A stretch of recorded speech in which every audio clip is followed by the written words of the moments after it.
ناظرین، امریکی اشاعتی ادارے دی انٹرسیپٹ کی طرف سے ایک رپورٹ شائع ہوئی جس میں یہ دعویٰ کیا گیا کہ پاکستان نے آئی ایم ایف سے معاہدے کو محفوظ بنانے کے لیے امریکہ کے راستے یوکرین کو ہتھیار فراہم کیے۔ اس میں یہ بھی دعویٰ کیا گیا کہ ان ہتھیاروں کی فروخت کا مقصد جو ہے وہ یوکرین کی فوج کو اسلحہ سپلائی کرنا تھا، اور دوسرا یہ کہ پاکستان کو روس اور یوکرین کے تنازع میں فریق بننے پر مجبور کیا گیا۔ بخاری صاحب، اس سے پہلے ہم نے دیکھا کہ سائفر والا معاملہ بھی اسی جو یہ اشاعتی ادارہ ہے اس کی طرف سے شائع کیا گیا، اور اب یہ والا معاملہ بھی سامنے آ گیا ہے۔ اس کے پیچھے محرکات کیا لگ رہے ہیں آپ کو؟ دیکھیں، جو کہانی ہے وہ یہ ہے کہ یہ انٹرسیپٹ نیوز ویب ہے جو اس طرح کی، جو آپ کہیں کہ بغیر کسی تحقیق کے، بغیر کسی سالڈ کنکریٹ ایویڈنس کے چیزیں جو ہے شائع کرتی ہے، اور جس طریقے سے اس نے پاکستان کو فوکس کیا ہوا ہے اور جو پروجیکٹ کیا جا رہا ہے وہاں پاکستان کے خلاف، ایسے لگتا ہے جیسے یہ پی ٹی آئی کے ٹرولرز اور سوشل میڈیا ہینڈلرز ہوتے ہیں، کیونکہ سائفر کے اعتبار سے بھی آپ کو معلوم ہے کیا کہا گیا تھا اس میں۔ ایک تو انہوں نے دعویٰ کیا کہ ہمارے پاس اس کی کاپی ہے جس کی انویسٹیگیشن ہو رہی ہے کہ وہ کاپی کیسے پہنچی ہے، اور اس میں بھی ٹارگٹ رشیا ہے۔ یعنی کہا یہ گیا ہے کہ عمران خان کی حکومت جو ہے وہ اس لیے گرائی گئی کہ وہ روس کے قریب ہو رہے تھے، اور ایک دن پہلے حملے سے یوکرین پہ وہ ماسکو میں موجود تھے، اور یہی بات چیئرمین پی ٹی آئی نے بھی کہی تھی کہ ان کو فریق بننے پہ مجبور کیا گیا۔ ایک سی میں نے کہا نا کہ وہ ان ٹیون ایک کمپوزٹ قسم کی ایک موومنٹ ہے۔ رائٹ۔ تو یہ دو جو بڑی وارداتیں کی ہیں انٹرسیپٹ نے، ان میں سے ایک تو یہ ہو گئی، اور دوسری اب یہ ہے آئی ایم ایف والی۔ دیکھیے، یہ اتنی بعید از قیاس بات ہے کہ اس کے اوپر ان کی عقل کا ماتم کرنے کے سوا میرے پاس کوئی چارہ نہیں ہے۔ پہلی بات تو یہ کہ یوکرین کو اسلحہ پہنچ گیا، وہ کون سا راستہ تھا جس راستے سے وہ اسلحہ گیا ہے؟ کیا ایک بندوق بھیجی ہے، 13 گولیاں بھیجی ہیں، یا کچھ جہاز بھر کے بھیجا ہے؟ اور یہ کہ روس جیسے ملک کو، جو دنیا کی سیکنڈ لارجسٹ پاور ہے، اس کو پتہ نہیں چلا کہ پاکستانی ہتھیار کب یوکرین پہنچ گئے۔ ایک تو یہ بات ہے۔ دوسری بات یہ ہے کہ اس حقیقت سے بھی آپ انکار نہیں کر سکتے کہ چونکہ ہمارے تعلقات روس سے بہتر ہو رہے ہیں، اور یہ چیز نہ امریکنز کو پسند ہے نہ ہندوستان کو پسند ہے۔ آپ مجھے یہ تو بتا دیجئے ذرا کہ اگر ہم نے اسلحہ سپلائی کیا ہوتا، اور انٹرسیپٹ کے بعد ان کو رشیا کو پتہ، اب تو پتہ چل گیا نا ان کو، تو کیا ہمیں تیل کے جہاز آتے وہاں سے؟ ابھی پرسوں کہا ہے رشین ایمبیسڈر نے پاکستان میں موجود کہ پریزیڈنٹ پوٹن جو ہیں وہ پاکستان کا عنقریب دورہ کریں گے۔ یہ ہوتا ہے جب پتہ چلے یہ کہ یوکرین میں ہم جو ہے اسلحہ بھیج رہے ہیں امریکہ کے کہنے کے اوپر، اب آ جائیے جناب آپ ڈیل کی طرف۔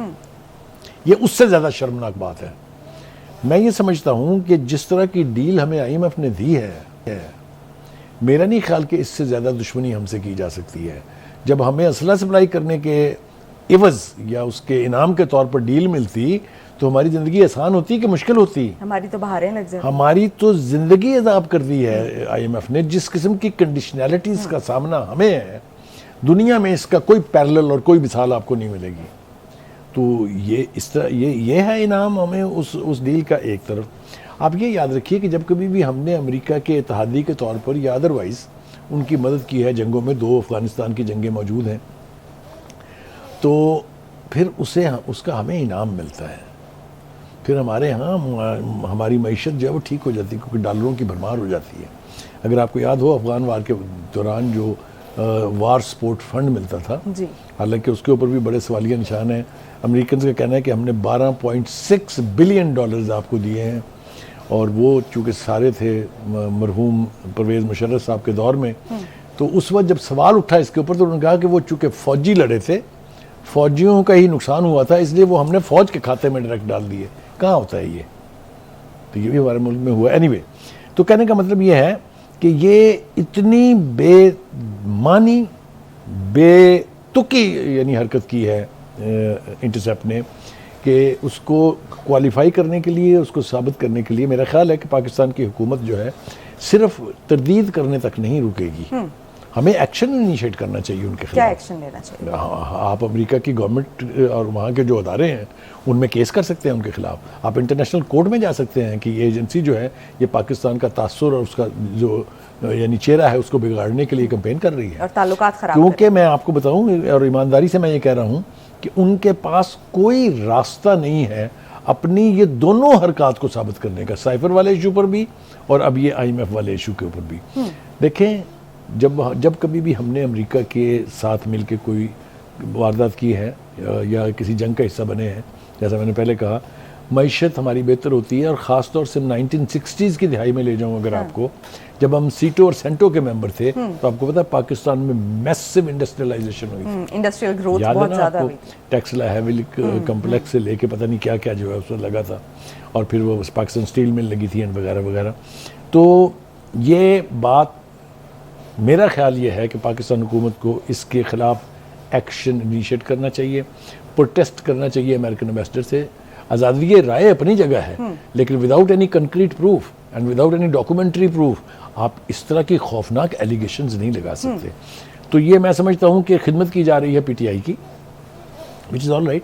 سوشل میڈیا ویسے بھی تو لگا ہوا ہے نا، تو کیا تو وہ جو کہا تھا کہ ایک لابی جو ہے وہ وہاں پہ ہائر کی گئی، فرم ہائر کی گئی ہے، یہ اسی کے نتیجے ہیں جو کانگریس مین کے سٹیٹمنٹس آ جاتے ہیں. یہ دنیا جہان میں ڈپلومیٹک ورلڈ میں سب پتہ ہے یہ بیان کیسے جاری کیے جاتے ہیں، کیسے حاصل کیے جاتے ہیں. It's money and gifts. تو یہ جب تک ہم اس کو چیلنج نہیں کریں گے، تب تک نہ صرف یہ سلسلہ رکے گا نہیں، بلکہ ہمیں پتہ نہیں لگے گا کہ اس کے پیچھے محرکات کون ہیں. یہ تو آپ نے بالکل درست کہا کہ لابنگ فرمز کس نے ہائر کی ہیں، یہ تو سب انہی کی خدمت کی جا رہی ہے. تو یہ شاخسانہ جو ہے. تو اس کے بعد آپ کو لگتا ہے کہ روس کے ساتھ کچھ ہمارے تعلقات خراب ہو سکتے ہیں؟ کیونکہ جیسے آپ نے کہا کہ سب کو پتہ تو ہوتا ہے. کوشش کی گئی ہے، لیکن اس کے اثرات مرتب نہیں ہوئے ہیں. اس لیے کہ ہماری کلوزنس کہہ لیجیے، انڈرسٹینڈنگ کہہ لیجیے، ڈپلومیٹک ریلیشنز کہہ لیجیے، وہ رشیا سے بہتر ہو رہے ہیں. ایک اور بات آخری میں عرض کرتا چلوں، وہ یہ کہ روس اب صرف ایک ملک نہیں ہے. جو امریکہ کی ہیجمنی ہے اس کو چیلنج کیا جا رہا ہے رشیا اور چائنا کی طرف سے، اور ایک نئے بلاک کا بننا جو ہے وہ ہم سن رہے ہیں. اس میں افغانستان بھی ہے، اس میں پاکستان بھی ہے، اس میں ایران بھی ہے، اس میں ترکی بھی ہے، اس میں ملیشیا بھی ہے. اور وہ ہیجمنی جو ان کی ڈالر کی ہے، جو پیٹرو ڈالر کے طور پر ہے، اس کو بھی ختم کرنے کے لیے سعودی عرب کے ساتھ معاملہ جات چل رہے ہیں. تو یہ اس کے ڈر سے بھی ہو سکتا ہے کہ اس طرح کی افواہیں پھیلائیں، اس طرح کے تعلقات میں خرابی کی وجہ پیدا کریں. میرا خیال یہ ہے کہ ہماری حکومت، چاہے موجودہ حکومت ہے یا پہلی حکومتیں ہیں یا آنے والی حکومت ہوگی، ان کو اتنی تمیز تو ضرور ہوگی کہ یہ سازشیں ہیں، ان سازشوں کا حصہ نہیں بننا چاہیے، ان کو کامیاب نہیں ہونے دینا چاہیے. تو بخاری صاحب، آپ نے ایک تو کہا کہ یہ لابنگ فرم ہو سکتی ہے، سیکنڈلی آپ نے یہ بھی کہا کہ امریکہ خود بھی انوالو ہو سکتا ہے تاکہ یہ اس خطے میں جو صف بندیاں ہو رہی ہیں ان کا راستہ روکا جا سکے. تو آپ کیا دیکھتے ہیں کہ فیوچر میں اگر یہ انٹینشنز ان کی رہیں، جیسے اگر اسی طرح سے کر کے وارداتیں ہوتی رہیں، تو کہیں نہ کہیں کوئی نہ کوئی ہمارے امیج پہ فرق پڑے گا، اس کا کچھ نہ کچھ اثرات آئیں گے؟ دیکھیے اس کا ایک ہی ٹارگٹ ہے، that is CPEC. CPEC اس کا مسئلہ امریکہ کا بھی ہے، برطانیہ کا بھی ہے، بھارت کا بھی ہے، اسرائیل کا بھی ہے، سب کا ہے. ہمیں اس کو بچانا ہے، اس لیے کہ وہ ہمارے لیے اکنامک ٹرن اراؤنڈ ہے، وہ ہمارے لیے وسل بلوور ہے، وہ ہماری ترقی کا راز ہے، وہ ہمارے لیے گولڈ مائن ہے. کوئی دو رائے اس کے بارے میں نہیں ہے. تو یہ امریکہ کی سازش ہو سکتی ہے کہ ہمیں تو نقصان پہنچے گا ہی، لیکن اس کے ساتھ میسو انویسٹمنٹ جو چائنا نے کی ہوئی ہے وہ بھی ایٹ سٹیک جائے گی.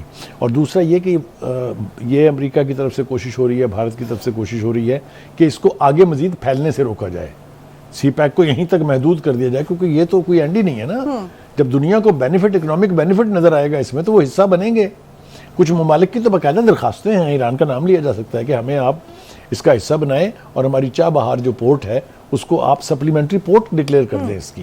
تو اس لیے یہ تکلیف بھی، اس سے بہت زیادہ معاشی فائدہ بھی تو اٹھایا جا سکتا ہے نا. پاکستان اس سے معاشی فائدہ اٹھا سکتا ہے اور اپنے جو معاشی کنڈیشنز ہیں اس سے باہر آ سکتا ہے. تو بخاری صاحب، آپ کیا دیکھتے ہیں کہ جو سی پیک ہے، جس طرح سے اس کو افیکٹ کرنے کی کوشش کی جا رہی ہے، کیا یہ سرے چڑھ پائے گا؟